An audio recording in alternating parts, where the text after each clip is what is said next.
But I'm still feeling a little wheezy. Don't do it. Don't do it. Shaking in my knees shaking a little bit, man. But I think I'm doing the right thing. Mom, I don't need no disrespect. I had to do this. I just feel it from my heart. I want to ask later. You'll be sorry. Beyonce, Ginger, brother, Ross, would you stand up, please? No. Just stand up for me, all right?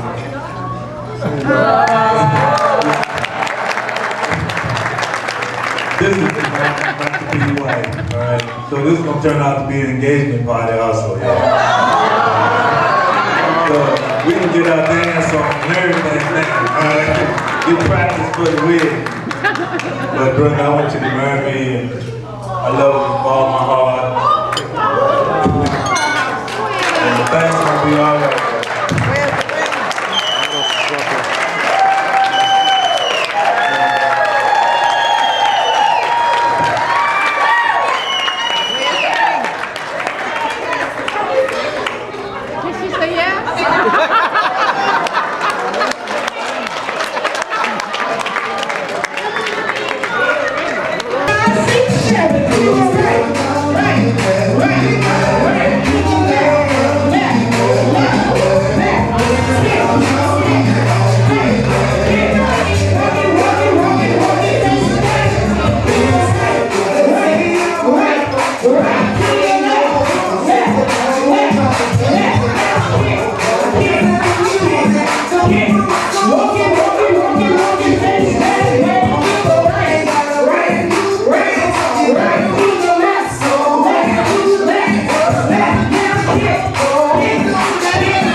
Much for joining us.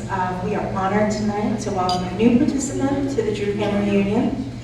Colonel Alvin Drew is a 1984 graduate of the Air Force Academy, and as a combat rescue pilot, he flew 60 combat missions in operations over Panama, the Persian Gulf, and northern Iraq. Over the course of his career, he has piloted 30 different types of aircraft and has more than 3,500 hours of flying experience. And in July 2000, Alvin was selected to be a mission specialist by NASA and has logged more than 612 hours in space, including the 39th and final mission of the Space Shuttle Discovery. And most importantly, Alvin is the son of his proud parents, Benjamin and Muriel Drew, and the brother is Brother Colin and his sister Kathy. Please help me welcome to the podium Colonel Benjamin Alvin Drew Jr.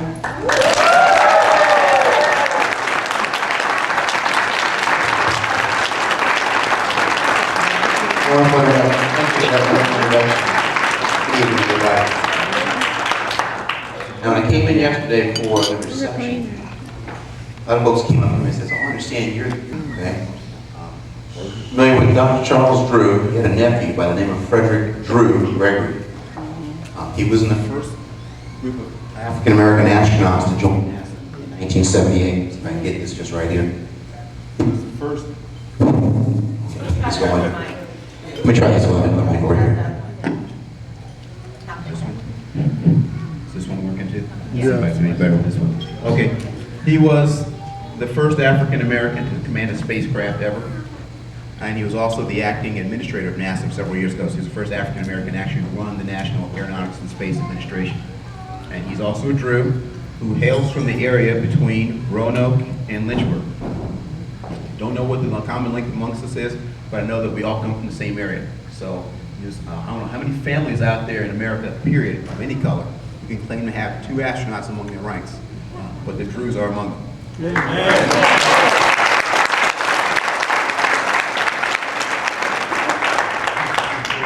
Now, not too long after my first flight, before my last flight, my father came out to Roanoke to your family reunion and came back with a picture of the Drews. So I decided to put a few more Drews in space. If you look over in the corner there, some photographic evidence of the Drew family reunion from Roanoke, family picture there. That is in the cupola of the International Space Station, flying about 250 miles above the Earth back in March of 2011. So before you leave, get a chance to go over and look and see if you see your face amongst those folks who got to fly in space.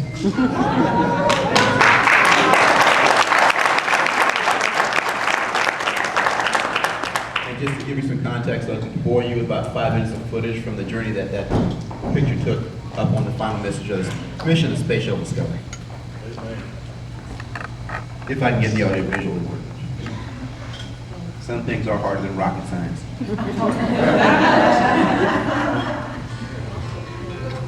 Okay, typically the mission starts about 6 hours before launch. We get up and get suited up in orange suits that are very uncomfortable. And about 3.5 hours before launch, we go out and get into our spacecraft. Anybody with any sense gets at least 5 miles away from this particular spacecraft because they know what's going to happen next. About 10 seconds before the engines light up, and it feels like about 10 million subwoofers underneath you crawling up the stack to grab you. And then right at T0, those solid rocket motors, the white ones, light up and just shove you down your seat. You're going about 100 miles an hour before you get to the top of that tower. You continue to go up like a dragster, picking up about 20 miles an hour every second as you go up. And by about 60,000 feet, you're going faster than the speed of sound. 8.5 minutes later, you are 100 miles above the Earth, going at 18,000 miles an hour. It's a wild ride. Almost just as fast as it started, it's over with. You're weightless and floating in space. The sky has gone from light blue to midnight blue to black. You can see the curvature of the Earth and the thinning of the atmosphere, and you know you're not in Kansas anymore. It's very busy right off the bat, so you don't have a whole lot of time to have your jaw hanging down. There's a lot of work to get done. You've got to turn this thing from a rocket ship into a spacecraft, which is like moving into your house in about 4 hours. And so we're very busy. We have to inspect the shuttle and make sure it's in good shape. We take that robot arm, which is like a big crane, and put a camera in it and inspect it. And after about 2 days, we chase down the International Space Station, a construction project which has been going on for 13 years, and we get to put the final piece on it in March of that year. We get about 600 feet below, and we go flip upside down so they can take pictures of our belly. We're not goofing off here, even though it's fun.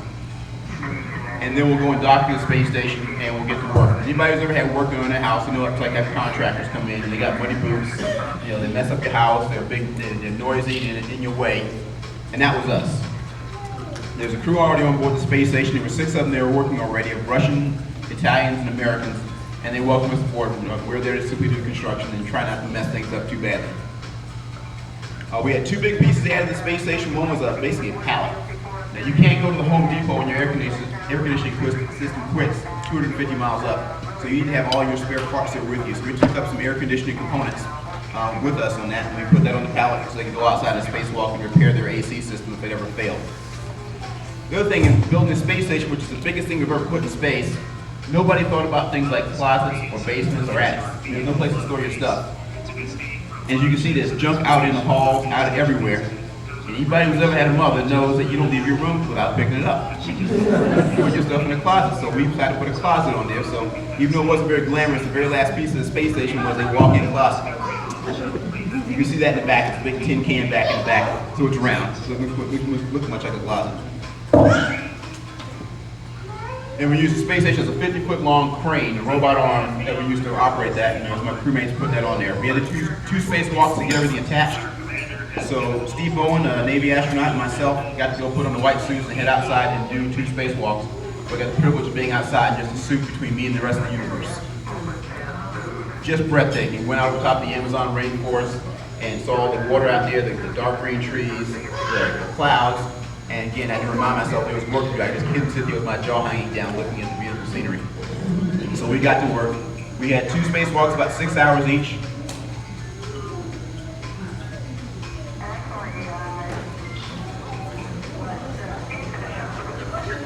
And one mistake I did make, we put you in an airlock and it depressurized and you can't get out of the airlock when you're done. I forgot to crack breakfast on my first spacewalk, so I got to go a day without eating. And so they came in and asked me what profound thoughts I had about my first spacewalk. I just said, dinner, give me dinner. I was hungry. Once that was done, we were ready to add that last closet to the space station. Here's Nicole Stott talking about adding that with the robot arm. And so she's going to grab that, pull it across, and attach it.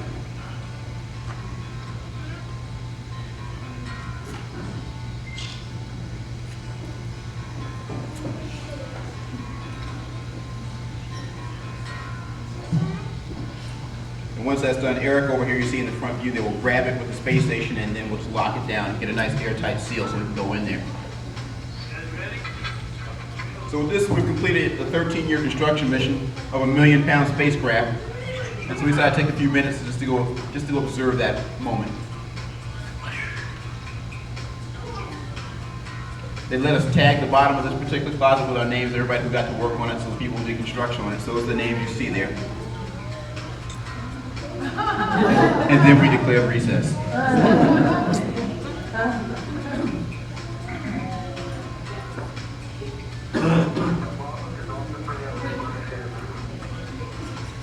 Steve and I went out for our second day of spacewalk after that was done.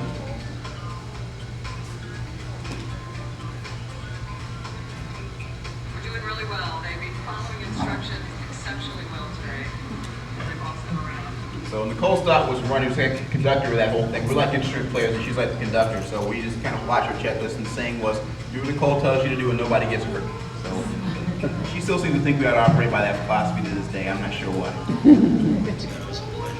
After this was done, we were all wrapped up and ready to go home. And the crew up there was pretending that they were going to miss us as we left. But you all know how you feel about contractors back now. She's like, okay, get out of my house. And so they're sitting there telling some words like they're going to miss us and they don't want to see us go. But we know that they're celebrating the minute they got that hatch closed behind us.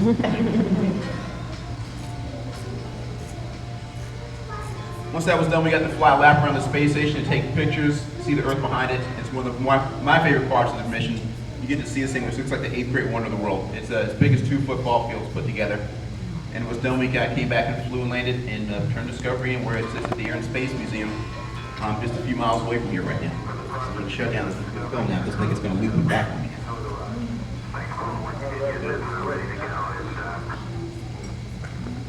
So what I'll do is give you a chance to go over and look at the picture over there. If you have any questions about the space program, or questions about me, just let me know and I'll talk until somebody gives me the shepherd's hook. You tell me to shut up and get off the stage. Because I'll run my mouth all night.